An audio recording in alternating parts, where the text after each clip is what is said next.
I would like to start with the essentials of this course. I introduced myself in the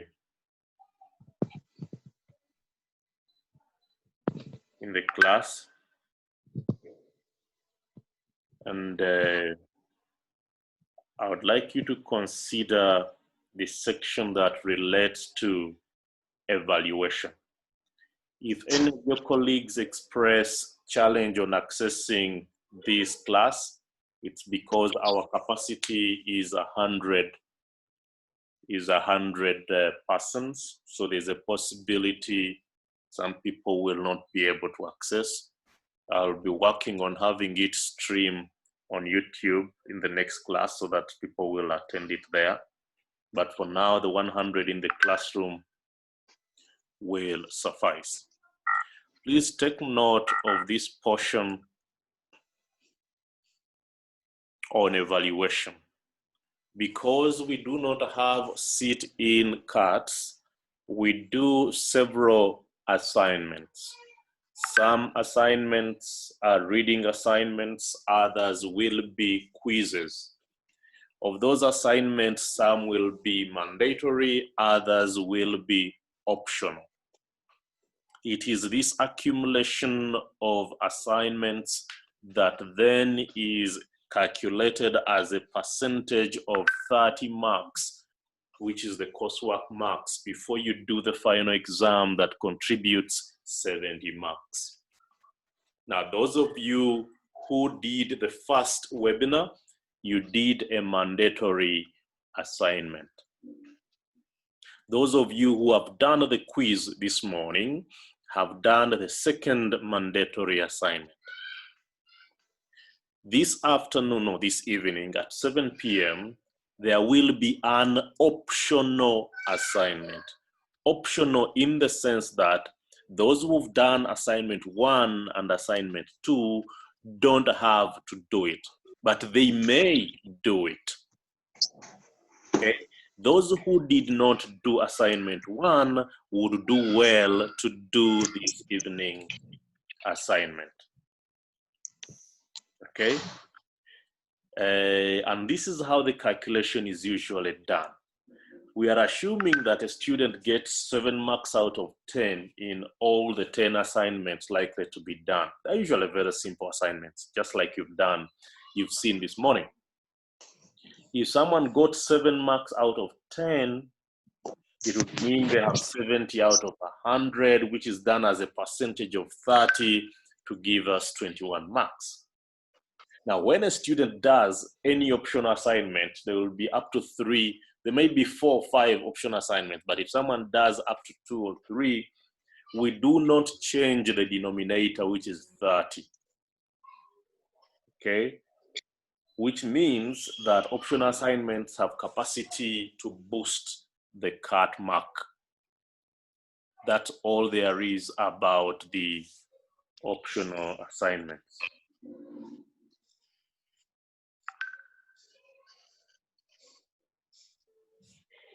Okay, so we now proceed with our class today. And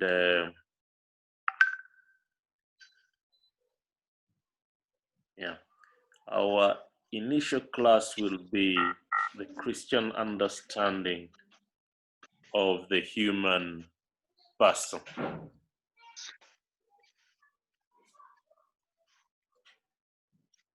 Okay.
It is necessary that from the very beginning, we conceptualize why on the hell we have to study Christian ethics.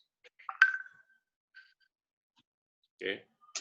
It is necessary that we have to reflect on why we have to study Christian ethics. Now, there are many people who, when you ask them, why is it good?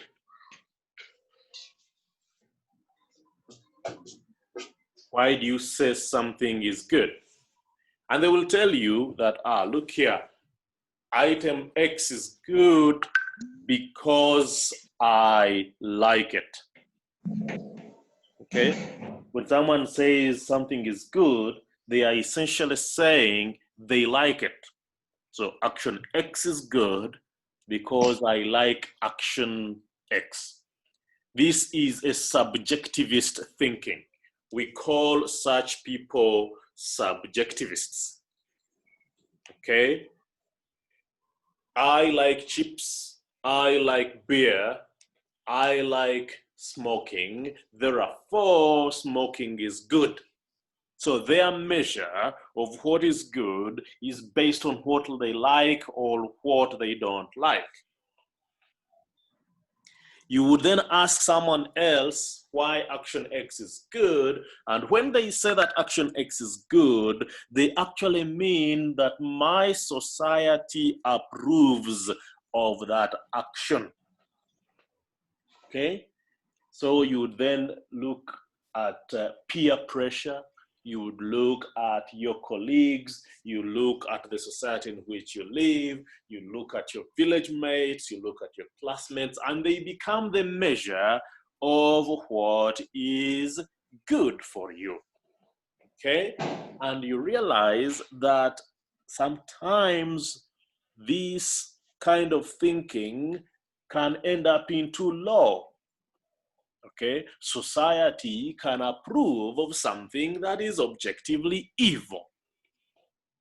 You are aware that we had apartheid, discrimination on grounds of race, that was made into law. So it was legal to discriminate on grounds of race in South Africa.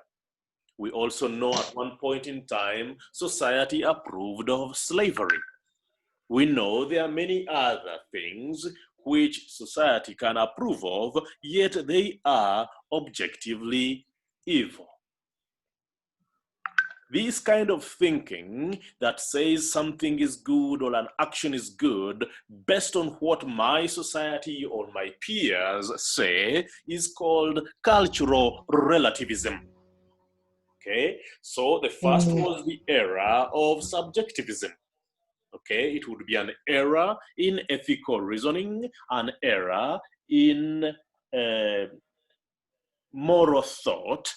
If you say that an action is good just because you like it, or that an action is bad just because you don't like it.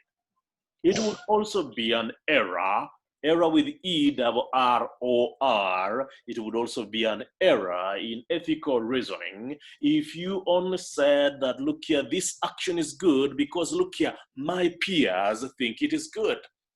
Or this action is bad because my peers think it is bad. And remember, because we've just indicated that society has capacity to approve of things that are objectively evil. We named slavery, we named apartheid. There are many other several things that have in the past been approved of, some other things that have even been passed into law. Increasingly, you will hear people like the Kihika Bill was talking of the legalization of abortion using the term termination of pregnancy. You will hear very many people who will make that argument that because it is legal, therefore it is moral.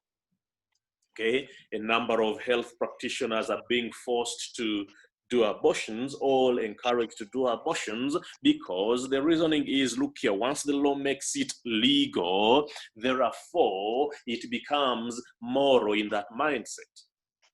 And yet it is true that society, through its laws, can pass an immorality into a legality.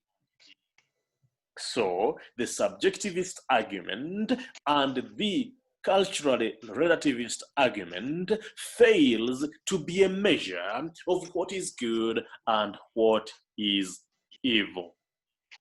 The third category of persons, and I will talk of only three, is the person who would say that action X is good when actually they mean that God approves of action X, or action X is bad when actually they mean that God disapproves of action X. Okay, now there is also an error. Okay, there is also an error in thinking this way. Okay, because Socrates had an opportunity to dialogue with a young man who was in a hurry to abandon the funeral of their mom so they may offer sacrifices to the gods. He asks the young man, look here, is an action good because the gods like it, or the gods like it because it is good? That looks like a tongue twister. Is an action good because the God likes it, or God like it because it is good? And you know the Greeks had several gods. Now, essentially, what is good is objectively good. When you look at the 10 Commandments, God says things that shall be done and things that shall not be done. The things that shall be done are instructed because they are already objectively good. Then God instructs the believers to do them. And things that are instructed against, things that shall not be done, are already objectively evil. So then God instructs that they shall not be done. It so happens that in the name of God, some people have done horrible things to others. The Bible says, the Quran says, the what? All that stuff. Okay? So we then have to figure out what is it that makes Christian ethics distinguishable from other approaches to ethics. We've just talked of the three. There's so many other approaches, but we've named those three that are commonest. When you're dealing with your classmates, when you're dealing with your colleagues at the university, and you're trying to say that is good, it should be done, listen. Whether that person is saying that what is good is objectively good, or they're saying it is good because they like it. Let's go drinking. It's good to have fun. Check it out. Are they asking you to do that because it is objectively good, or because they themselves like what they're doing? It is better to choose to do good because it is good, not because of anything else. Okay, good shall be done and evil shall be avoided. That will be another principle we'll study as we go ahead. So the distinguishing feature of Christian ethics from any other approaches to ethics is its understanding of the human person. Okay, it is Christian anthropology that distinguishes Christian ethics from any other perspective to ethics. So I know you've already interacted with these slides, so we will go very fast through them. And we know that Christian anthropology has two basic points of reference. The pillars, okay, of Christian anthropology. And Christian anthropology is another phrase to mean the Christian understanding of the human person. One is the mystery of creation, in which man is made in the image and likeness of God. And the second one is the mystery of Christ who reveals man fully to himself. So these two truths are creation and redemption. That man was created and man was redeemed. Very important components there.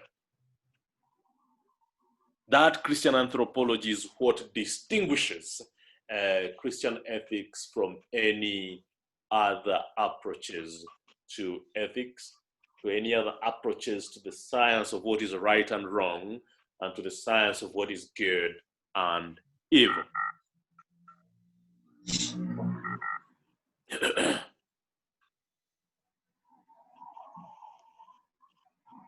So the main thread, and in a certain sense, the guiding principle of the Christian social doctrine is a correct view and unique value of the human person.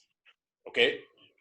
This is very important. Creation in the image and likeness of God affirms a certain level of dignity on the human person. So when you have a correct view of the human person, you then have a measure of what is right and wrong. You then have a measure of what is good and what is evil.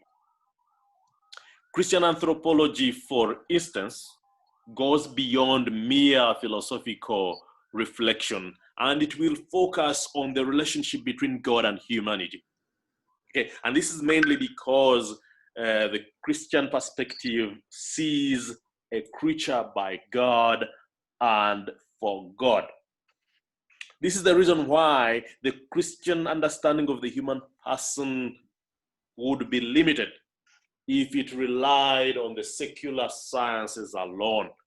Of course, economics, sociology, history, biology, all these have something to say about the human person. But once you plug God out of the equation, once you plug sacred scripture, sacred tradition, and sacred teaching out of the equation, you would have a limited understanding of the human person.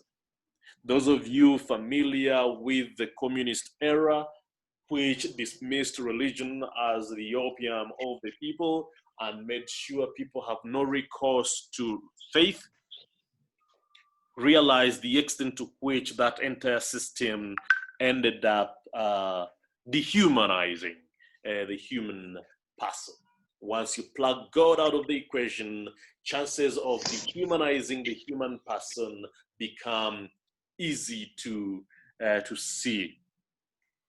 So the Christian understanding sees the human person as the center of the universe and of history. And for this reason, it is an approach that we would say is Christocentric. Okay, Christ at the center, because Christ became man. Now, this understanding ultimately leads to Christ and thereby to what we would say is the true God. Now, from that basis, we would name what we would call the characteristics of the human person from a Christian understanding. Okay, and as we said, the first principle, what we would call the launchpad of Christian ethics, is that the human person is created in the image and likeness of God. Now, this creation was by God's free and loving act. He was never forced. He didn't have to. He freely chose. God freely chose to create, and he created out of love. The reflection of the divine image in each individual grants special dignity to the human person in order of creation. And that's why we call it the launchpad of Christian ethics. We don't need to measure it by what society says. We don't measure right wrong by what we like or dislike. We don't measure right or wrong based on which position one faith leader holds or another. We measure right and wrong first and foremost based on the extent to which a specific action affirms human dignity or takes away from human dignity. But look here, I only do it in my bedroom. It is not affecting anyone. Oh yes, if it has the capacity to be subjecting your own dignity to less than being human, then it would be evil, whether others are involved or not.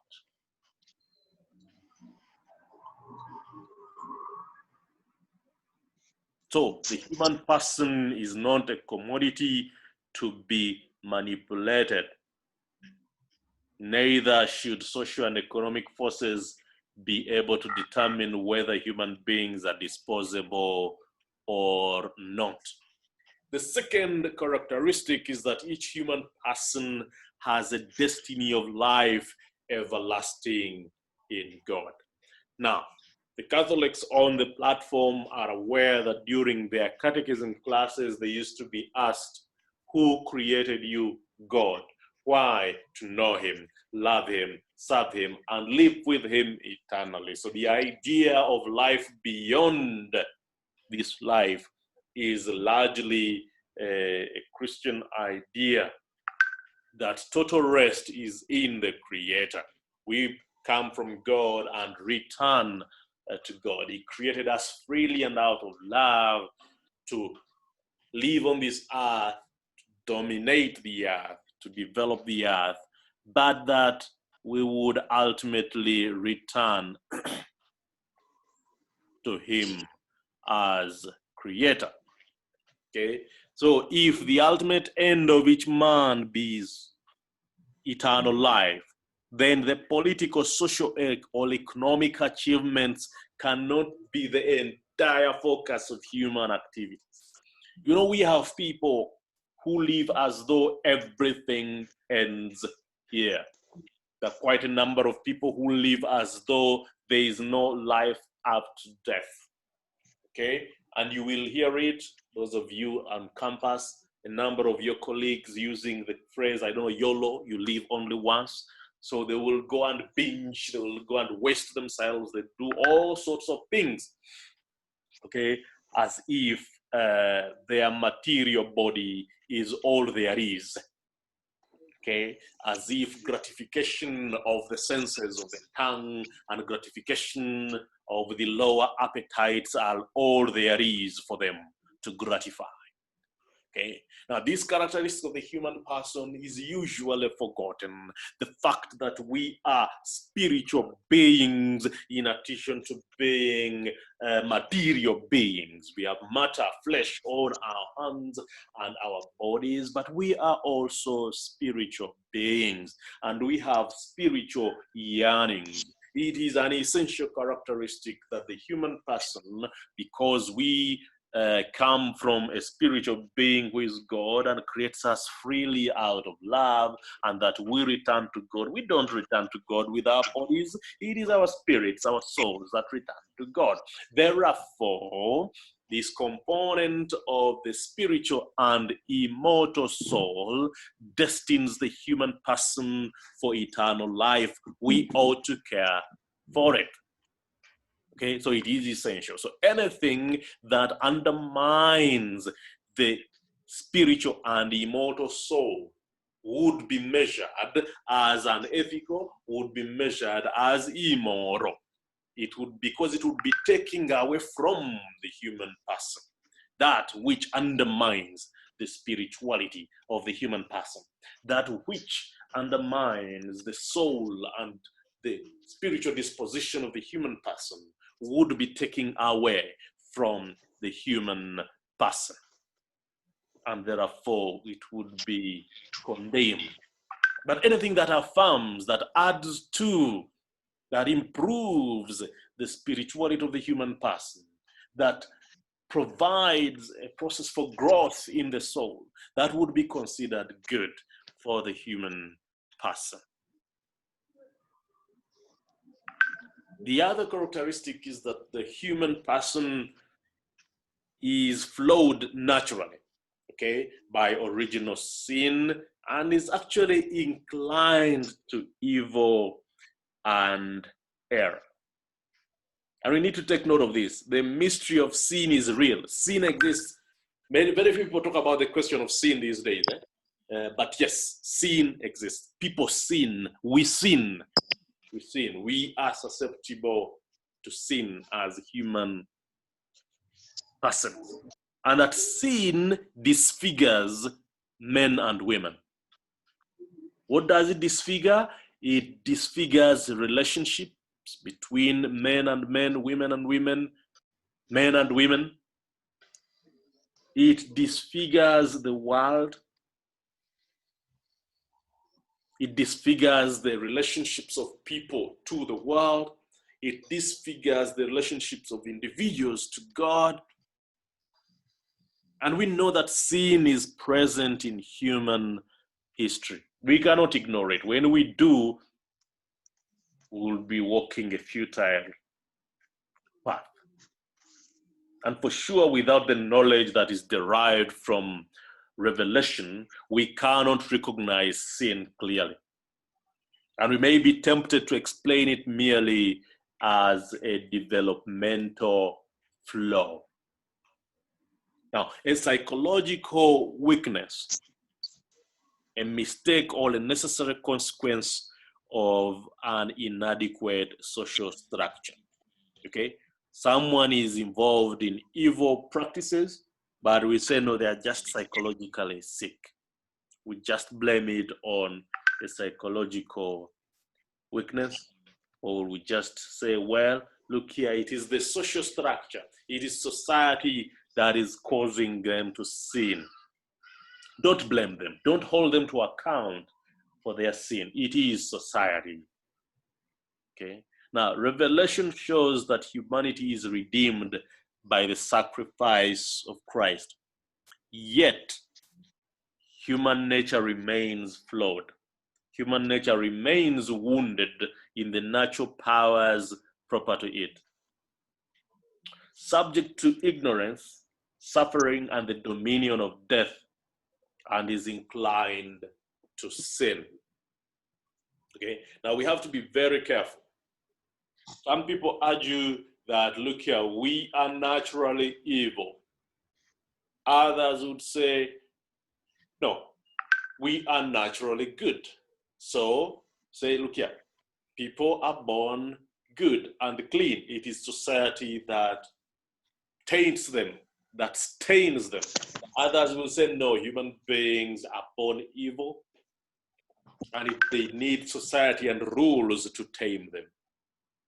Whichever direction you check or you choose on these two options, you will know that Christian ethics takes neither direction. It neither says that the human person is born pure and clean and good, that society taints them, nor does Christian ethics say that human persons are born evil and that they need society to tame them. There's sort of a middle point which uses these terms and look here, human persons are flawed but redeemed. Flawed in which sense? Limited in their natural abilities. By virtue of original sin, we are born with the concupiscence, with the tendency to choose evil, but we are not condemned to that evil state because we are redeemed. Okay, so flawed and redeemed. That is the position of the Christian approach to this question of inclination to evil and error. The other characteristic is that all persons enjoy freedom that must be used in moral responsibility. We will be reflecting more on freedom later when we are dealing with the morality of the human act. But many young people your age have a tendency to think that freedom means doing whatever you like, regardless of whether it is good or evil. The point we are making is that freedom is one of the essential characteristics of being a human person, because we only choose good in freedom. When we choose good, or when we are forced to choose good, then that good is diminished. Okay? Just like when we are forced to do evil, compelled to do evil, then our responsibility is also diminished for that specific action. Someone has said they don't hear anything. Is that the case?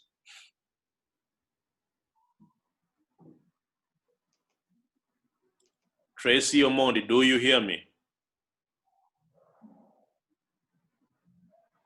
Yes. Agnes Mwanzia, do you hear me?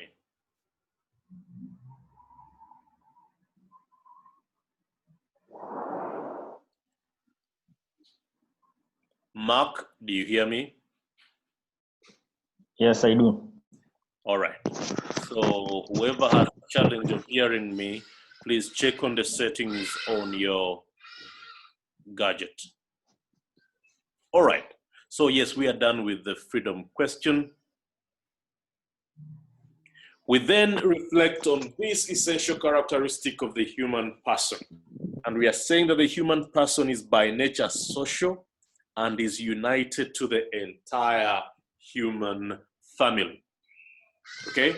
So, and we tend to forget that someone could be born and raised with monkeys. For sure, they would biologically be humans, okay? But there will be something missing by virtue of how they have been socialized. What this other characteristic also places on us is the fact that your actions here and now in that room where you are watching from, in that country where you are, have an impact on the entire human family globally. For example, some few years ago, the Justice and Peace Office in the Netherlands for the Catholic Church and a number of other Christian churches had a campaign during Lent. Lent is that fasting period before Easter for Christians. And this campaign, the Lenten campaign for these Dutch Christians, had one simple phrase: mind your genes. Mind your genes. Now, why would Christians be asking individuals to mind their genes? Then you would say that, look here, the Dutch people don't grow any cotton. So the jeans that come into their clothing stores must be manufactured from elsewhere. So these Christians were asking each other to be critical about where their jeans, which they purchase in Amsterdam or Antwerp or wherever, or Utrecht, are coming from. Why? Because the purchase of a jean in Antwerp or Utrecht or wherever could easily be funding a firm that underpays workers, a firm that is employing children, a firm that underpays its staff, or they could be coming from an industry that is polluting the environment. They could be coming from a transport system that undermines the value we hold as good. So, because my individual action of buying product X is voting for the further production of that product. So I must be cautious to make sure that I only buy those things which, if they continued in the production process, would be good for the entire human family. Now, you've had the campaign recently that was relating to herbicides and pesticides. I know some of you do not think through what you buy to eat, or probably because your parents buy the stuff and bring it home. But it is necessary that our act of buying becomes more than just an economic act. That I choose to buy this item today because I know when I buy it, the money I'm paying, even though it is to this vendor, but because the vendor bought it from a specific farmer, then I am sending money to that farm. And so much so is the case that Christian ethics, in its applied sense, would require that people living in estates in Nairobi have a direct connection with the farmers who grow the food they eat. That even if we have this middleman who brings the food at our estate for purchase, we know where this middleman is getting the food from. That is what we mean by the human person being social by nature, but connected to the entire human family. We know that the people in Greenland have their ice melting. And this ice is going down into the oceans. It gets into the oceans and the sea levels rise. Sea levels rise and the water currents change. When water currents change, weather patterns change. When weather patterns change, either we get too much drought or too much rain. And when we get these, food production patterns also are affected. Just by the single act of you and I who buy goods from highly polluting industries, we warm the globe. And when we warm the globe, it heats up the ice in Greenland. Now, the industries that are polluting are not in Greenland. They're in India, they're in China, they're in Thailand, they're wherever. And who is buying the Chinese and Indian products? Oh yes, it is you and I here on the continent. Okay, so that's the idea of saying that the human person is characteristically social by nature and connected to the entire human family, regardless of distance, regardless of race. And that disposition helps us think concretely about what we do in the here and now. It helps us reflect on our actions and the extent to which they are good or evil. We also know that characteristically by work and productive activity, each human person fulfills his nature as a cooperator with creation, with the creator.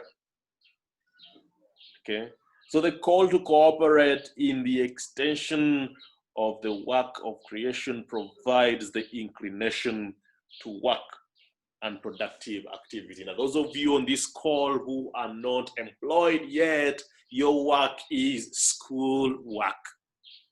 Okay, your choice to do work, to be on time for classes, to do your assignments, that is your work. That is how you are participating in productive activity and cooperating with the Creator. When the words of Genesis 1:28 say, fill the earth and subdue it, it is a mission. Go till the land, go work the land. And if you're not involved in economic activity and your work, your ministry, your service at this point in time is school, then devote yourself to that. Let it be your priority If you are at school and you have a side hustle, then do both and commit yourself to them. Okay? To complete the work of creation, to perfect its harmony for their own good and that of their neighbors.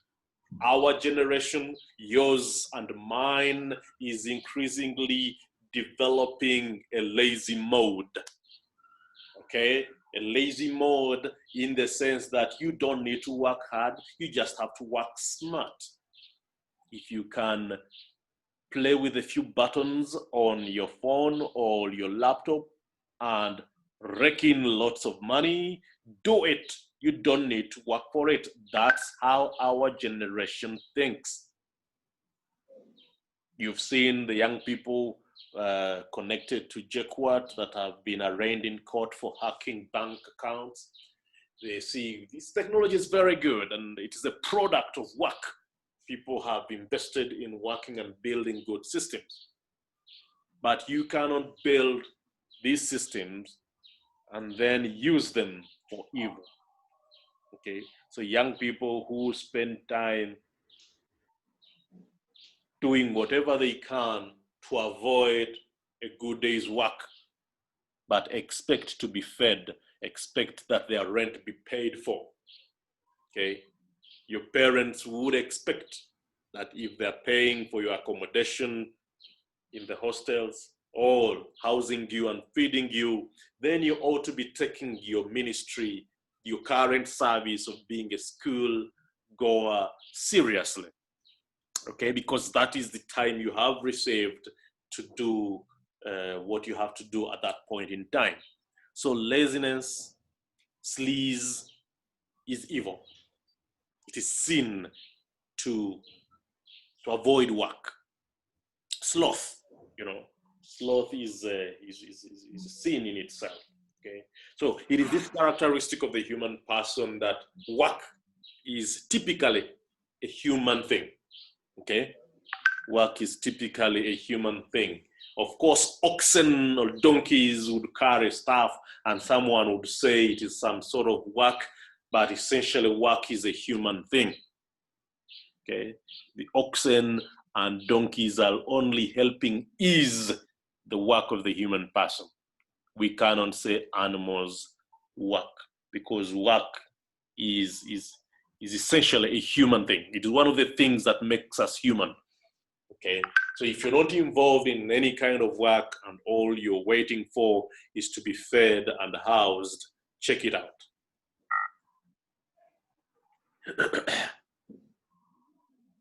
Okay, having known those characteristics, we then can draw the conclusion that the human person, being created in the image and likeness of God, has a dignity that cannot be taken away.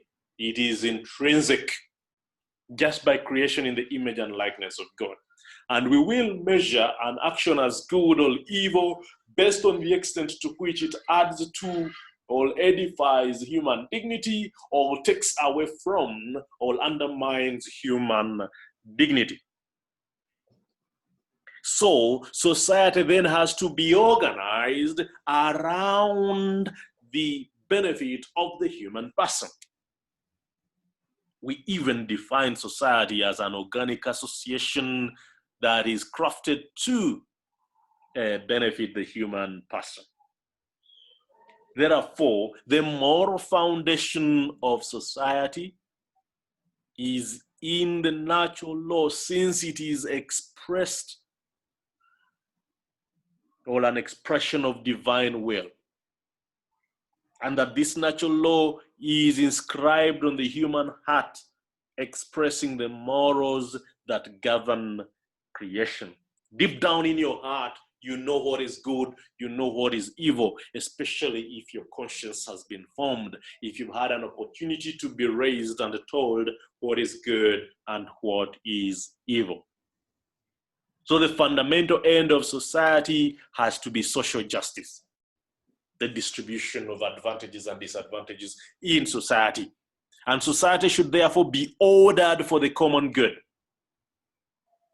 measure the political statements being made, measure the policies being proposed, examine the laws coming out of parliament on whether these laws are actually for the common good. Public authority has duties and powers to promote the common good.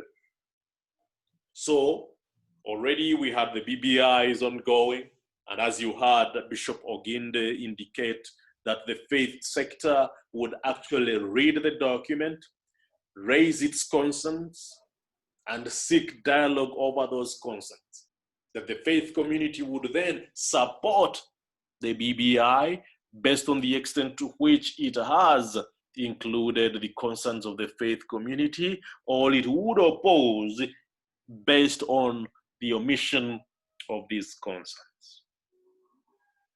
But the duty to implement policies and law for the common good is on public authority. It is on government, it is on parliament, it is on the executive, it's on the judiciary. But they cannot proceed in a manner that implements law and policy that are counter to the dignity of the human person. We implement policies that undermine social justice. We also know that society must also promote the spiritual good of the human person. Society must also promote the spiritual good of the human person.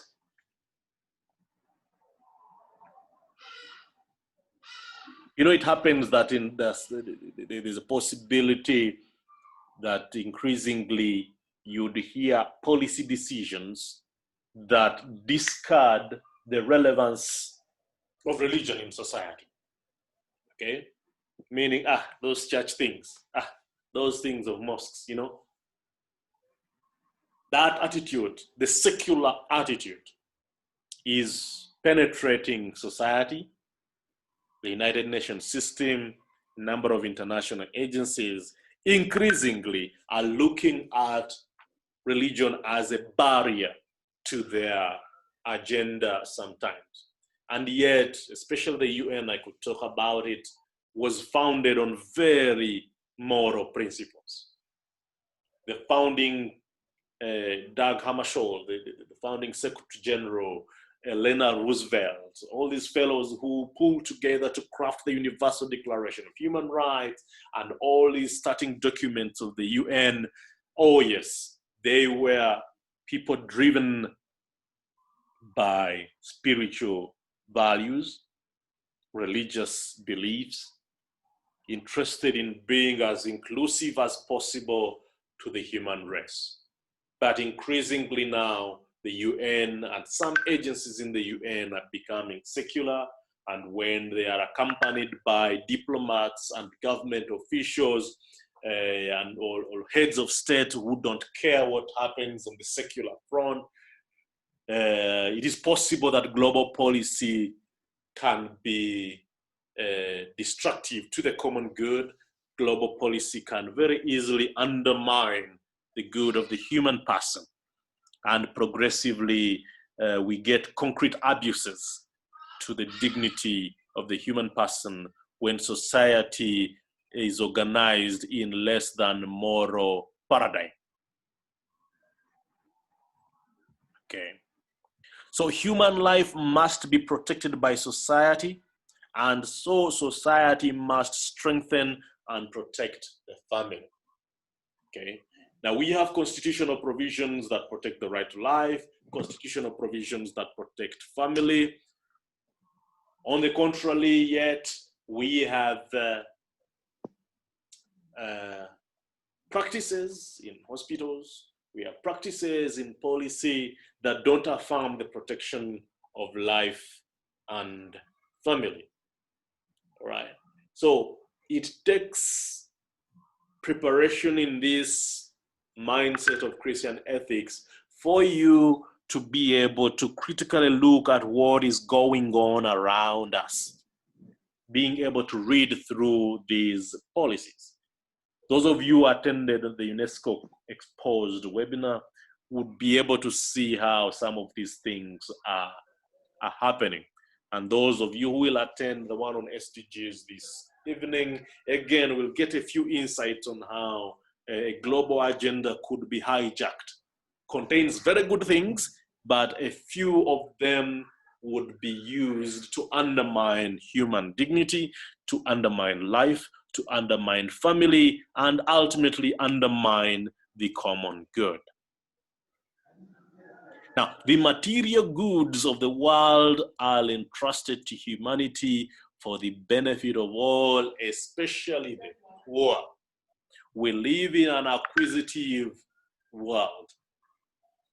Everyone is accumulating. Everyone is accumulating. And in the process, we end up hurting others. We end up grabbing from the needy. We end up organizing production systems that exclude rather than include. So it is not by accident that 80% of the global wealth is held increasingly by less than 6%. 6% of the global population holds 80% of global wealth. Then economic activity is a right and obligation of all members of society and is dedicated to the service of the person.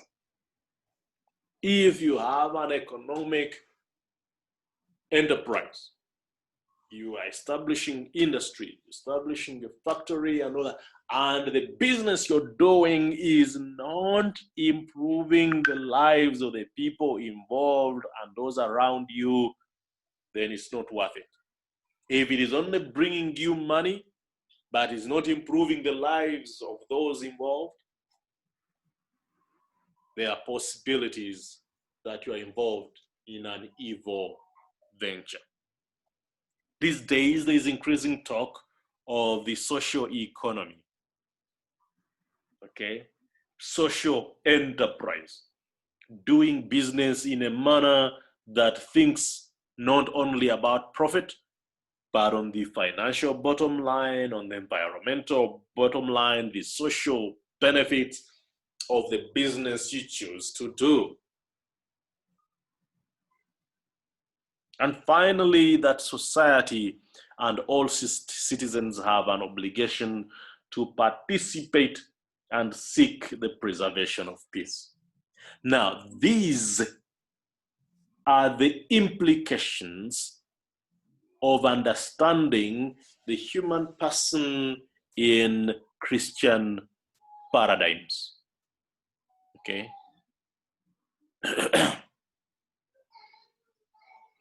Yeah, someone in the chat room is concerned that they are not social. Yes, I'm glad that the class has helped you introspect. Now, good people, do you have any questions for now?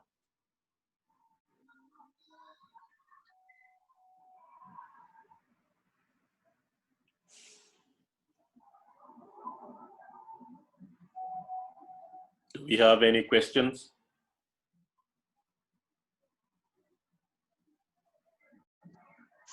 Oh, good morning, sir. Yes, how are you? I'm faring on well. Yeah. I had a question, but although it is not related with the current class, I don't know if it's okay. Is it related to Christian ethics generally? Yes, sir. Go ahead. Yes, I need to inquire. You had mentioned earlier that you were able to do the makeup cut, those who missed the cut one. Yes. And I was asking, where are we submitting? Is it through your email or the Odell platform? It will be on the Odell platform. Okay. Okay. And it will be set tonight after, yes. And then after the webinar. So you will do a webinar and I will set a quiz connected to the webinar. Okay. Which those who missed, those who missed the first one will do that and they will have made up. Fair enough? Yeah. Yeah, that's fair. Okay, so. Okay, thank you. All right. Now that there are no other questions, we will end it here. I encourage all of you to register for the webinar, whether you intend to do it as a mandatory on your end or as an option. It is good for you to know what is going on. Most of what we learn in Christian ethics has direct relevance to what is going on in the world and what is going on in our lives. So please consider attending. If you have issues to raise them on the WhatsApp group. I know some of you make fun of each other on the WhatsApp group. You never take their comments seriously, but anything that is Christian ethics in terms of Christian issues that have to be debated, ethical issues, you find something weird, ask on the platform and we will debate it. Let's make the platform as lively as possible. Some people just visit there to complain. I don't blame them, but we need to use it more usefully. Okay, when you find a good document that is worth reading, you share it for your colleagues. Let's use the platform to extend the class, so to say. So I don't intend to go beyond here. We've been in session for at least 1.5 hours. That's fair enough for the beginning. Let's meet again on Tuesday next week. I hope that my settings will have allowed me to stream the class on YouTube so that those who can't be on the webinar would access the class on YouTube. Because my capacity is only 100 people, the big blue button always disrupts the class and does not provide recordings. So this class has been recorded and we will upload it as a lecture recording in the Odell platform. One more call for questions, 1-2 minutes. If there's no questions, I will end the class. Any questions?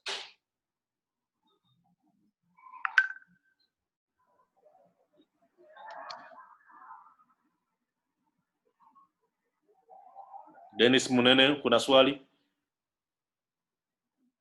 Okay, it's not a question. Yes.